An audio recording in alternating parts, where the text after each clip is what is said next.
The first time Joseph saw the thing in the mirror, he dismissed it as a trick of the light, a smudge, a flaw in the old glass. But as the days passed, the reflection grew bolder, lingering even after he turned away, shifting in ways it should not. It did not mimic him. It did not obey. By the time he realized the truth, it was too late. Joseph Fenton had never been a man of superstition. He was logical, pragmatic, a skeptic to the bone. The antique mirror had come with the house, an ornate thing with curling iron vines along its edges. It had a cold presence about it, but he'd thought nothing of it until he caught that first glimpse, an errant movement from the corner of his eye.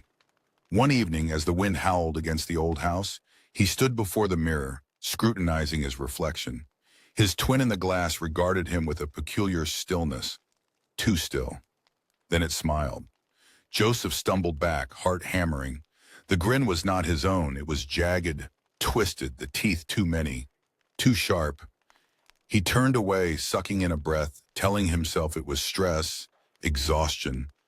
But when he looked back, his reflection had returned to normal, expression blank, the room behind him perfectly undisturbed. "You're losing it, Joe," he muttered to himself. But the thing in the mirror had heard him, and it was waiting. The nightmares begin. The nights became unbearable. The thing moved more freely now. It lingered at the edges of his vision, its head cocked at an unnatural angle, its eyes dark pits of malice. It learned him, studied him, and worse, it began to imitate him less and less. One night he awoke to a whisper, his own voice murmuring from across the room. He turned to the mirror, his gut twisting in fear. His reflection stood there, its lips moving soundlessly. The words came seconds later, disjointed and wrong, as if spoken through a mouth unfamiliar with human speech. "What do you fear?" Joseph couldn't move. The air in the room had turned thick, oppressive, like something unseen was pressing down on him. The reflection's grin widened, splitting its face in two, its hands pressed against the glass, and then it knocked. A single deliberate tap, then another, and another. Joseph scrambled from bed, throwing open the bedroom door. He couldn't stay here. He needed to leave, needed to get away from whatever that was. But the moment he stepped into the hallway, every mirror in the house trembled. From the bathroom, from the hall, from the dresser in the guest room. They vibrated in unison, an eerie hum filling the air. Then they shattered.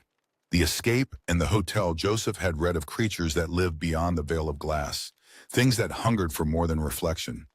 The old stories spoke of them as watchers, mimics, things that longed to step into the real world. He had dismissed them as nonsense. But as he turned back to the bedroom, he saw something crawling from the remains of the mirror. It slithered, its body breaking and reforming, bones twisting into the shape of a man. His shape. The thing smiled. Joseph screamed.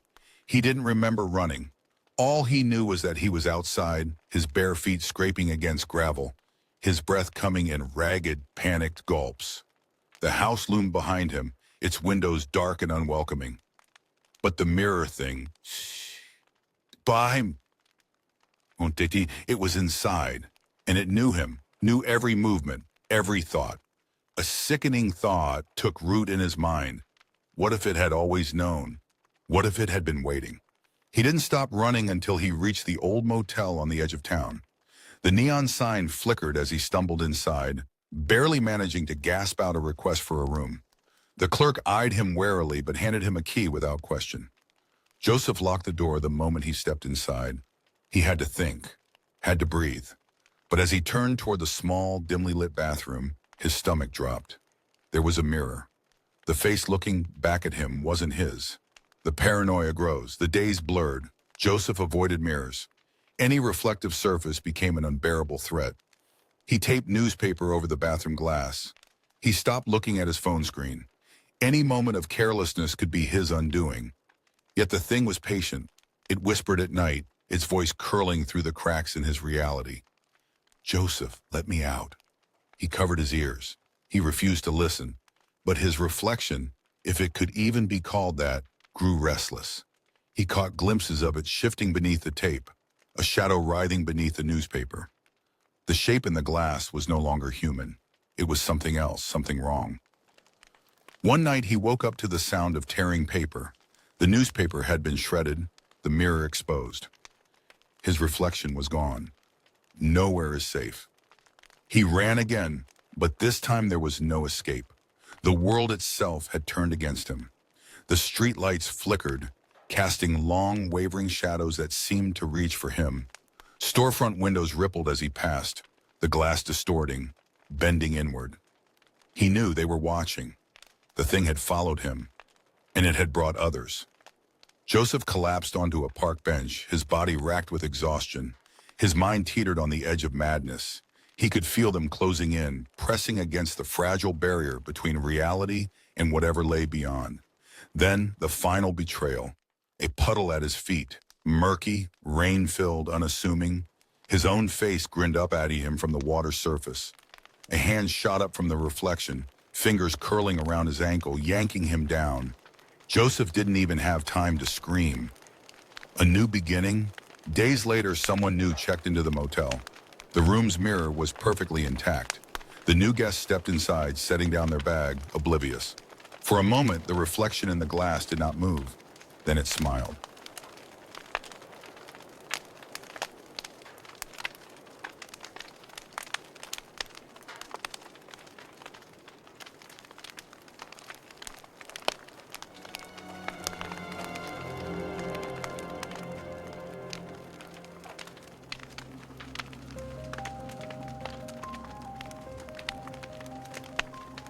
You know how some nights just feel wrong?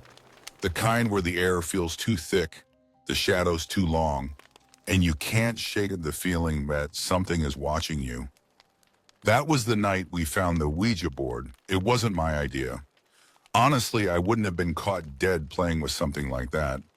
But Lucas had a way of pushing people's buttons. So there I was in Eli's dim, musty attic, huddled around flickering candles with Mia, Lucas, and Sarah. "Come on, just one game," Lucas said, grinning like the idiot he was. He pulled the Ouija board from a beat-up cardboard box and wiped the dust off with his sleeve. The letters, numbers, and symbols stared back at us, faded but legible. The planchette sat next to it like a silent dare. "This is a bad idea," I said, my voice quieter than I intended.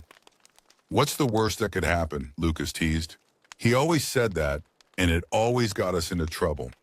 "A lot, actually," Sarah chimed in, hugging her knees to her chest. "People have stories about this stuff. It's not a joke." "Relax," Lucas said, rolling his eyes.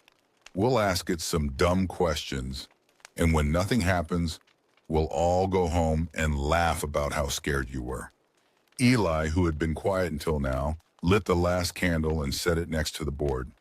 "Let's just get this over with." We all placed our fingers on the planchette. It felt cold and smooth under my fingertips, like it had been waiting for us. "Is anyone here with us?" Eli asked. Silence. The only sound was the wind howling against the attic windows and the soft creak of the old house settling. Nothing happened. I let out a breath I didn't realize I'd been holding. "See? It's just a piece of wood. Can we be done now?" But then the planchette twitched, just a little. I thought maybe Lucas had moved it, but when I looked up, his eyes were wide, and his mouth hung open slightly. Did you move it?" Mia whispered. "No," I said, my voice barely audible. The planchette slid slowly, painfully, to HELLO. My heart felt like it stopped for a second. "Lucas, if you're messing with us..." "I'm not, I swear," he said, his voice cracking. And for once, I believed him. "Who are you?" Eli asked, his voice trembling. The planchette moved again, faster this time. DAVID. "David," Mia repeated. "Who's David?" "Let's not find out," I said, trying to pull my hands away, but Lucas grabbed my wrist. "We can't stop now," he said, panic flickering in his eyes. "If we don't say goodbye, bad things happen. I read about it." "Great," I muttered. "Now you tell us." "David," Eli asked, ignoring me, "are you a good spirit?" For a moment, the planchette didn't move. I felt a tiny bit of relief. Maybe it was done. But then it slid to NO. I swear the temperature in the room dropped by 10 degrees. The candles flickered violently, casting wild, shifting shadows on the walls. "This isn't funny," Sarah said, her voice breaking. She pulled her hands away and back toward the stairs. "I'm done. We need to leave." "We can't leave until we say goodbye," Lucas shouted. Eli placed his hands back on the planchette. "David, what do you want from us?" The planchette jerked violently, sliding across the board in erratic, unpredictable patterns before settling on a chilling message. STAY. A gust of wind blew through the attic, even though the windows were closed. One of the candles went out, plunging part of the room into darkness. "We have to say goodbye," Mia cried, tears streaming down her face. We all scrambled to place our hands back on the planchette.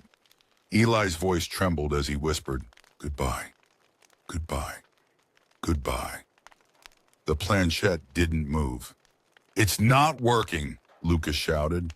From the far corner of the attic came the sound of something dragging across the floor, like fabric being pulled slowly, deliberately. My stomach twisted in knots, and I couldn't breathe. Eli grabbed his phone and turned on the flashlight. The narrow beam cut through the dark, illuminating dusty boxes and forgotten furniture. But then the light landed on something that shouldn't have been there. A figure. At first it looked like a pile of rags slumped over in the corner. But then it shifted. "Run!" Sarah screamed.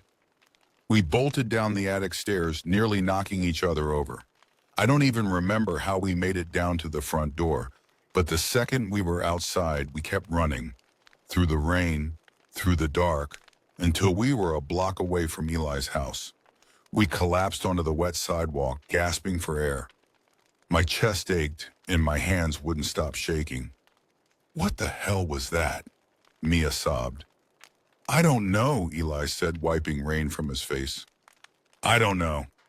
Lucas stood up, pacing in frantic circles. "We didn't end it properly. It's still open. The board, it's still open." "What do we do?" Sarah asked, her teeth chattering. No one had an answer. That night, I barely slept. Every sound outside my window made me jump. My phone sat on my nightstand, but I was too afraid to touch it. The nightmares started after that. Every night I'd hear the planchette scraping across the board, spelling out messages I couldn't read, but knew I didn't want to. And in the darkest corners of my room, I'd see shadows that didn't belong. None of us ever went back to Eli's attic. But sometimes when I'm alone, I still feel it, like cold fingers brushing against the back of my neck. And I know we didn't leave David behind. Maybe he came with us.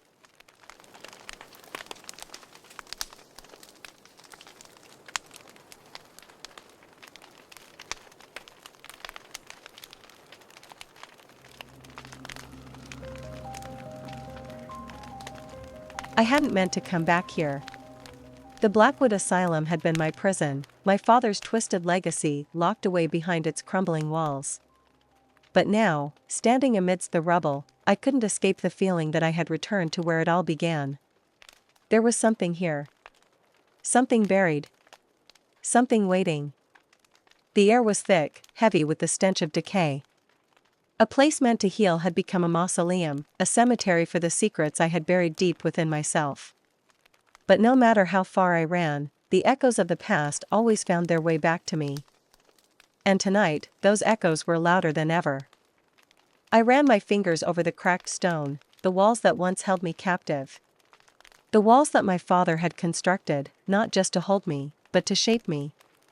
To perfect me. Or so he had said. Perfect, he'd always called me. But I knew better now. I was never perfect. I was nothing more than a subject.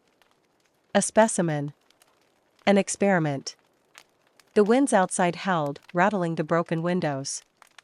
The sound was a constant reminder that time was slipping away, that whatever I was supposed to find here had already been forgotten, or worse, had never been meant to be found. My heart raced, but it wasn't just fear. It was anger. A fury that I had spent years suppressing. A fury that had grown inside me like a cancer.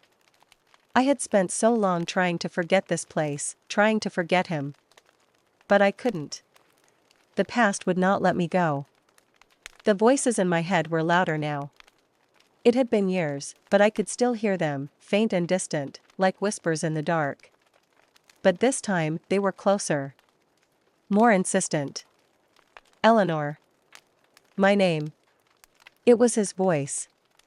My father's. I froze. I shouldn't have been surprised. The ghosts of the past always came for me when I least expected it. The cold crawled down my spine. It was the same voice, the same cold, clinical tone he had used on me when I was a child. He never spoke to me like a daughter. To him, I was always a subject. A project. I clenched my fists, resisting the urge to turn and run. But there was no escape. I had spent my whole life running, and still, here I was. The asylum. The memories. They had all come rushing back. I stepped forward, each movement a battle. The floor creaked beneath me, the sound loud in the suffocating silence. The dust swirled in the air like a living thing, swirling around me, choking me, as if the very air of the place was trying to suffocate me.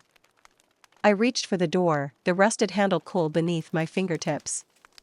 The door was old, worn, but it still opened with a screech of protest, as if even the asylum itself was reluctant to let me inside.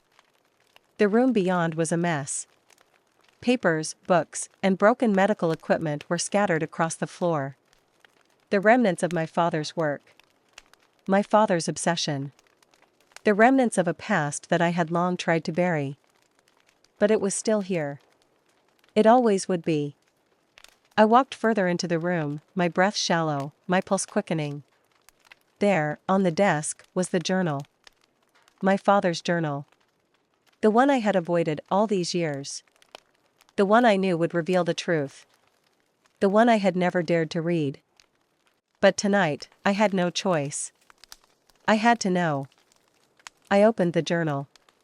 The pages were yellowed with age, brittle under my touch. My eyes scanned the words, and I felt a chill crawl up my spine. His handwriting was frantic, the words a jumbled mess of thoughts, theories, and experiments. He had written about me. About what he had done to me. What he had done to all of us. I could feel my stomach turn as I read the words. The words he had written about me, his greatest creation. I had always thought he loved me, but now I knew the truth. He had never loved me. Not really. I was a project. A subject. I closed my eyes for a moment, trying to steady my breath. But the words were burned into my mind. Subject 241, perfected. She remembers nothing of the previous iterations. But she will, she must. I didn't understand. What had he meant? What had he done to me? I turned the page, my heart pounding. The words were growing more erratic now, more frantic. The process is working. She will forget the others. She will become the perfect creation. She will be mine. Mine. That's what he had always said. I was his. His property. His perfect creation. But I wasn't perfect. Not by a long shot. I was a broken thing. A shattered thing. And the truth was out there. Waiting for me to find it. I had always believed my father's lies. I had always trusted him. But now, standing in this room, I realized how much of me had been shaped by him. How much of me had been twisted by his cruelty. The shadows in the room grew longer, stretching out toward me. The flickering light overhead cast an eerie glow on the walls. And then, out of the corner of my eye, I saw her. The girl in the gown. She was standing in the doorway. Her mouth, no, her entire face, had been unzipped. Her eyes were black, hollow pits of nothingness. I gasped and stumbled backward, my heart racing. She was one of them. One of the others. One of my father's failures. His discarded experiments. Eleanor. Her voice. It was a whisper, a chilling sound that sent ice through my veins. Eleanor, you're one of us. I shook my head, trying to push the image away, but it was too late. The girl in the gown stepped forward, her unzipped mouth twisting into a twisted grin. I turned and fled, my feet pounding against the cracked floor. But it wasn't enough. The ghosts were everywhere. They were closing in on me, their hollow eyes watching, waiting for me to break. I had to get out. I had to leave this place. But I couldn't. I ran through the hallways, my breath coming in ragged gasps.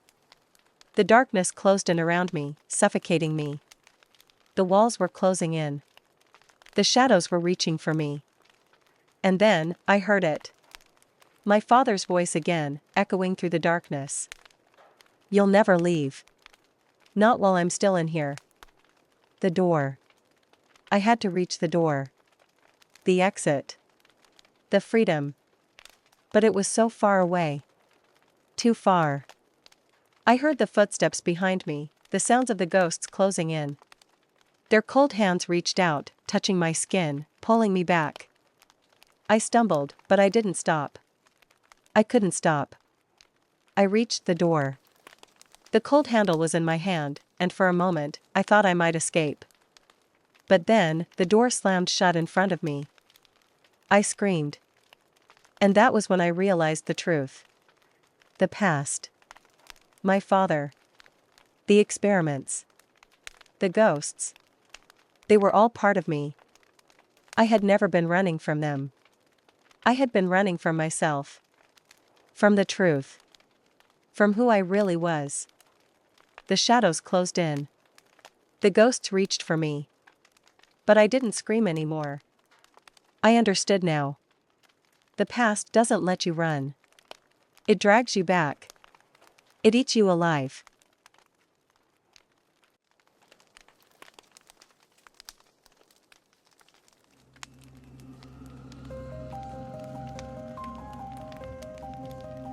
The town of Black Veil was a place most had forgotten. A town where time seemed to hold its breath, waiting for something unseen to stir. Thick forest bordered its crumbling streets, pressing against the edges like a secret trying to escape. For years, Black Veil had been nothing more than a smudge on old maps, a whisper of history that no one cared to remember. But something in its bones still lived, still breathed, still waited. Marissa Caldwell never thought she would return. She had left 20 years ago, vowing never to set foot in the cursed town again. But death has a way of summoning the unwilling. Her father's estate needed to be settled, and as his only remaining kin, the burden fell on her. The house stood at the end of a long, desolate road, hidden behind a canopy of gnarled trees. It looked the same as she remembered, tall and narrow, its wooden siding stained with the decay of time.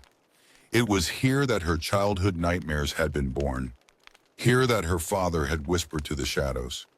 As she stepped inside, the air held a thick, musty weight.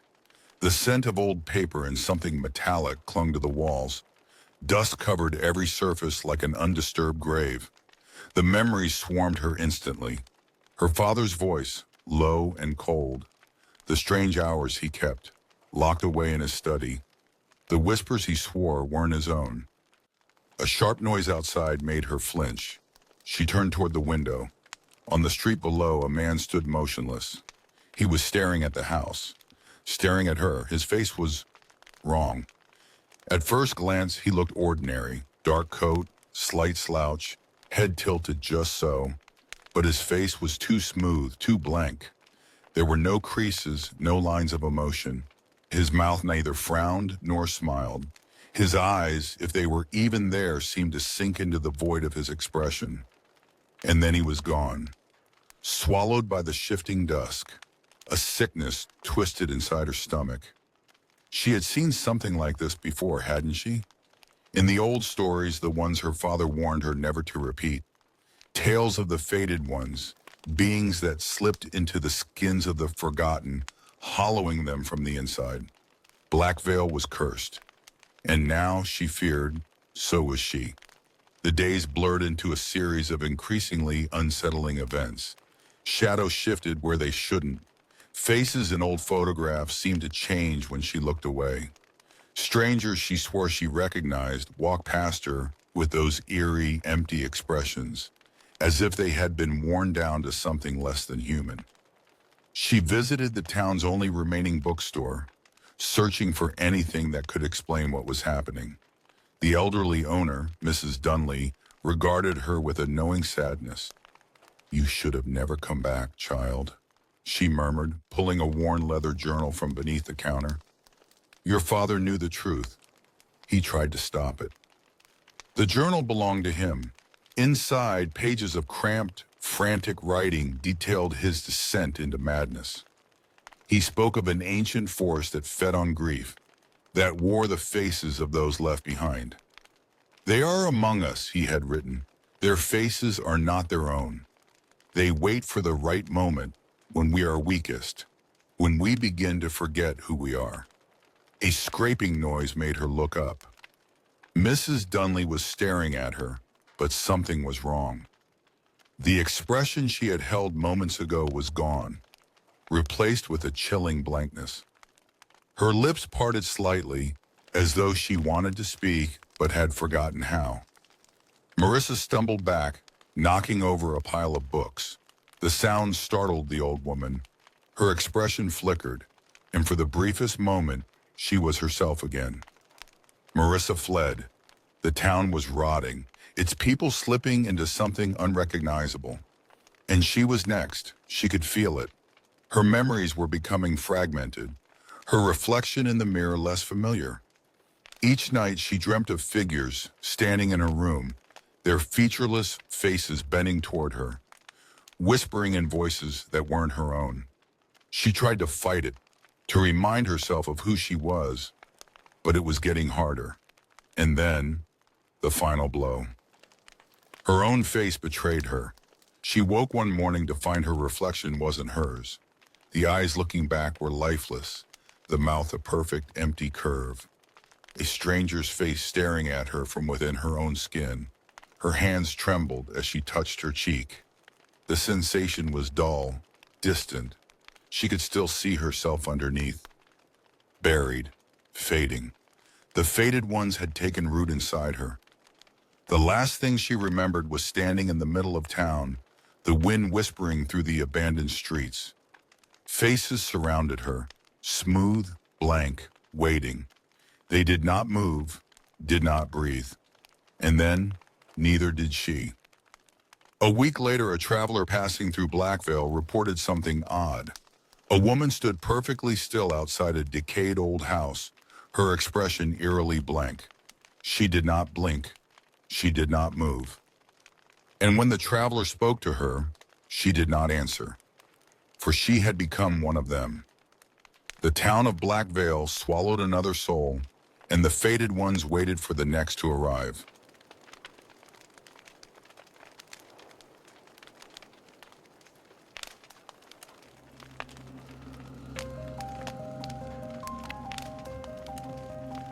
The bus sat alone in the mountains, rusted and hollowed by time.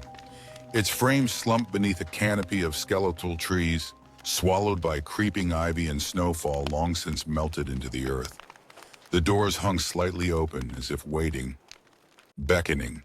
They found it near dusk. "Jesus," Wes muttered, brushing frost from the cracked windshield. "How long do you think it's been here?" Mia snapped a photo, the click echoing through the frozen air. "Decades, maybe? Who leaves a bus up here?" Dean pulled open the door with a groan of rusting metal. "Better question, why?" A chill crawled up his spine as he stepped inside. The air felt wrong, thick, stagnant. The seats were ripped, stuffing spilling like pale entrails. Decay clung to every surface. At the back, a row of empty windows yawned like dead eyes, staring into the darkening forest. The four of them, Wes, Mia, Dean, and Olivia, had spent the day climbing, their muscles aching from the cold ascent. With night settling in and their energy drained, The idea of sleeping inside the abandoned husk of a bus seemed oddly preferable to shivering in their tents. One night, Olivia said, rubbing her arms, we head back first thing in the morning. They set up their sleeping bags along the aisle, the cold metal floor biting through the fabric. Outside, the wind howled, carrying whispers between the trees. The bus groaned with age, shifting as if stretching after a long slumber. Then the night began. Dean woke first, a noise, a shuffle. He sat up, heart hammering. The others slept soundly, breath fogging in the icy air. He strained his ears. The wind? An animal? His eyes flicked to the back of the bus. A shape moved. A figure stood in the aisle, hunched and unnatural, its head tilted at an impossible angle. Its face a blur. Not hidden in shadow, but wrong, indistinct, shifting. Dean blinked. The figure was gone. His breath came in short gasps. The dreamlike haze of half-sleep pressed against his mind, thick and suffocating. Had he imagined it? The bus groaned again, deeper this time, almost pleased. He lay back down but did not sleep. Mia screamed. Dean jolted awake, the others scrambling upright. Mia clawed at her face, breath ragged, eyes wide with horror. There was, she gasped, shaking, a face right above me. Olivia turned on her flashlight, sweeping the beam around them. Empty. It was watching me. It wasn't. Mia clutched her head. It didn't have eyes. Silence choked the air. Then a whisper. Not from outside. From inside the bus. A slow, hissing exhale slid through the air, curling through the seats like breath from unseen lips. The flashlight flickered, and for a moment the shadows bent. No, shifted, as if something moved among them. Olivia reached for the door handle. It wouldn't budge. The night stretched on, each second a creeping eternity. The whispers never ceased, slithering just beyond comprehension. A breath here, a rustle there. The bus trembled, groaning like an ancient beast stirring from sleep. Wes grabbed his pack. We're getting out, now. He slammed against the door. It remained locked, rusted teeth biting into their escape. The windows, too, refused to shatter despite their desperate pounding. Then the bus began to move. Not forward, not backward, down. The floor beneath them softened, sinking into the earth. A wet, sucking sound rose beneath their feet, the metal groaning as if being swallowed whole. Panic surged as they scrambled, clawing at the unyielding walls. And then they saw them. Figures, outside the windows, watching, staring with featureless faces, their skin pale as frostbitten flesh, their mouths gaped open, silent screams stretching endlessly, hands pressed against the glass, too many fingers, too long, too thin. The bus shuddered, the walls tightening, closing in, the ceiling curved lower, the seats shifting as if breathing. It's not just haunted, Mia sobbed. It's alive. Morning came, but the bus was empty. A search party found their campsite, their gear scattered in the frost. The bus remained where it always had, silent and still, an abandoned relic of forgotten horror. No footprints led away. No bodies were found. But sometimes on the coldest nights, hikers swear they hear it. A whisper from the trees, the groan of rusting metal, and the faint, echoing sound of screams trapped in the abyss. The bus waits, and it is never empty.